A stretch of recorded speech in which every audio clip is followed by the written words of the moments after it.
What is up, everybody, and welcome to Everything's Plastic. Today we're going to be taking a look at a McFarlane Toys DC Multiverse, and this is the very cool Wonder Woman from Shazam, Fury of the Gods. Before we get started, a quick shout out and thank you to our Patreon and channel member, Weird Fantastic Toys. We appreciate your support. So we'll start by getting a closer look at packaging. We just have Wonder Woman DC Multiverse on the top. We have Wonder Woman, Shazam, Fury of the Gods on this side. We have the Shazam logo here, barcodes and price tag and all that good stuff on the bottom. On the back we have an awesome image of Wonder Woman, and we have Shazam, Fury of the Gods on the bottom here. Pretty cool image of Wonder Woman on the back. I like it. Other than that, everybody, not much else to show you guys with the packaging. We'll be right back with this one outside of the package to get a closer look. For accessories, you can't have a DC McFarlane without this awesome DC base. I'm a big fan of those. Plain but effective. Also, for accessories, we have this trading card, Wonder Woman, Shazam, Fury of the Gods. There is a quick little read up on the back as well if you guys want to pause now to give it a quick read. And also for accessories, we have Wonder Woman's tiara. We have two versions of the lasso of truth. So first is the coiled up version. We see some texturing into the lasso, into the rope. I think McFarlane did a pretty good job on that. And then we have this version as well. Yeah, I don't know if you can really fit that around anything, but still pretty cool concept. I like it. And you can kind of wrap that around her hands as well. So yeah, it's pretty cool. I like having options. And then we get down to the actual figure, and finally a pretty decent head sculpt from McFarlane. Usually these movie figures are pretty bad. Definitely a resemblance, maybe not spot on resemblance, but a decent resemblance to Wonder Woman, to Gal Gadot, if I'm pronouncing her name properly. Pretty good detail to the face, her lips, her nose, and all that is sculpted nicely. We see some awesome detail. We have one eyebrow longer than the other, which is kind of weird. I didn't pick up on it at first, but her eyes are nice and detailed. And they actually added a little bit of paint to her face to actually bring out the features in her face. And obviously lipstick is painted nice and clean. When we get down to the hair, decent sculpt to the hair, and McFarlane actually added some highlights in this one. So definitely adds to the overall appearance. The paint application, the full design to her suit is nice as well. I think they did a good job on that.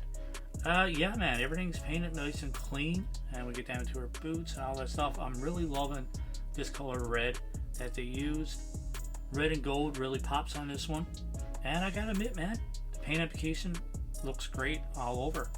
So a solid figure by McFarlane so far. The little gap on the back though is weird with the ab crunch. Definitely an eyesore, especially from the front as well. But we'll get a closer look at that when we do articulation. So that being said, it is time for articulation. Her head goes back this far, pretty restricted by her hair. Goes down this far. You do get some side to side if you want it.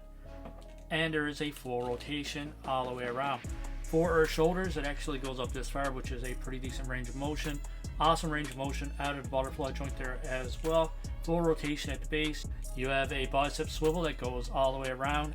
You have double joint pin elbows as well, which you get a awesome range of motion out of, and they don't look that bad either. For her wrist, there is a ratchet joint, so that goes all the way up, all the way down, and obviously all the way around. There is a ball joint here which goes back this far. For this far, you do have some side full rotation. We have a ball joint on the bottom here as well. It goes back this far, forward this far, goes to the side this far, and here, and a full rotation. So both of those joints combined, she actually goes back all the way, forward this far, to the side this far, and over to the side this far as well. So she can definitely do some Wonder Woman yoga. For her legs, comes out to a complete split. Pretty decent high kick.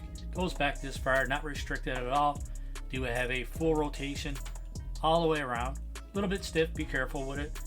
Double jointed pin knees which go back. You get a decent range of motion out of that. For ankles, it is restricted right here by this hard piece of plastic. So it doesn't go back very far, but it does go forward this far. You get a full rotation all the way around.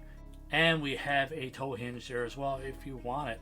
So pretty decent articulation overall. I like it, man. I think McFarlane did a good job. The only place, like I previously mentioned, that's restricted is the hair restricts her looking up, and it's a tad bit restricted here going back. Other than that, perfect articulation. I think it's fantastic. And the other nitpick is this very massive gap, which looks ugly.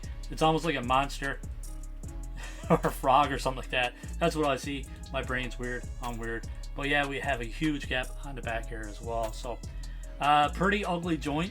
You do have awesome range of motion out of it. But if you kind of pose her like so, then you don't really notice it. So for the lasso of truth, kind of ports onto her side, or not ports onto her side, but just kind of fits into the little notch there on her belt, which is pretty cool. Stays into place, not coming off. Great job on that.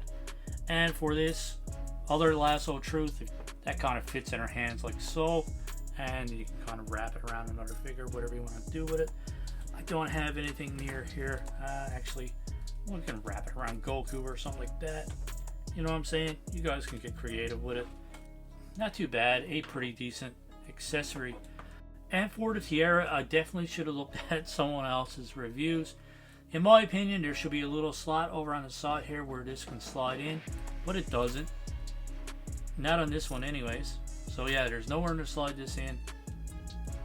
I mean, it can go wrapped around her hair like so, but this kind of looks stupid. It can fit into her hands, but there looks like there's a little gap on this side. But this side is kind of glued on. I'm sure if you want to heat it up, this is not my figure, so I'm not going to do it. I'm sure if you want to heat it up, you can kind of pry this away a little bit, enough to get her tiara in and display it on her head. Other than that, yeah, I mean, it doesn't really fit on the outside, and it's not supposed to anyways. But yeah, you guys let me know in the comments below if it is possible to kind of heat it up and put it on. Yeah, if you want to put this base on too, it just kind of pops into her foot like so. She can stand without it, but definitely adds to the overall stability. Let's put that lasso on her hip here. There we go, man. Definitely one of the nicest McFarlane Wonder Woman figures that I've reviewed on the channel, or that I have in my collection actually. It's a very nice movie figure. I think McFarlane did a good job on the face sculpt, which he's kind of hit or miss when it comes to movie figures. He's capable of awesome body sculpts and stuff like that, but when it comes to his face sculpts on movie figures, oh man, do they ever look horrible, bad, terrible. Which is sad, man, because I know that he's capable.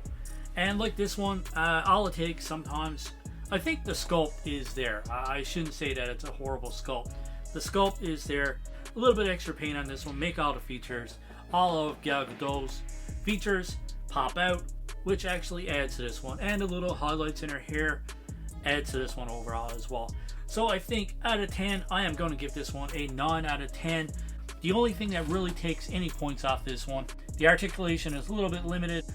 We can't really put the tiara on, so we have a accessory that is pretty much useless. And the other thing that really bothers me is this awful gap here. Other than that, everybody, a pretty awesome figure from McFarlane. I gotta say, man, overall the paint application on this one is fantastic as well. Really think they did a great job on the paint application. The overall design of this one's great. Sculpt's great. Articulation is great. Accessories are acceptable, man. I love the trading card. We have a base, and we have two different versions of the lasso of truth, and we have a tiara that doesn't really fit on her head. Not the way she comes in a box anyways. Maybe you gotta mess around with it a little bit. But you guys let me know if it is a possibility to kind of heat up her hair and pop the tiara on. I think 9 out of 10 is a pretty fitting score for this one, man. As always, my friends, let me know in the comments below, what do you think of this figure? What do you think of our score of 9 out of 10? And what do you think of our review? If you like this review, don't forget, hit that like button, and that subscribe button is there as well. As always, my friends, I hope you enjoyed this review, and I hope you enjoy the rest of your day. Keep collecting, stay safe, go buy some toys.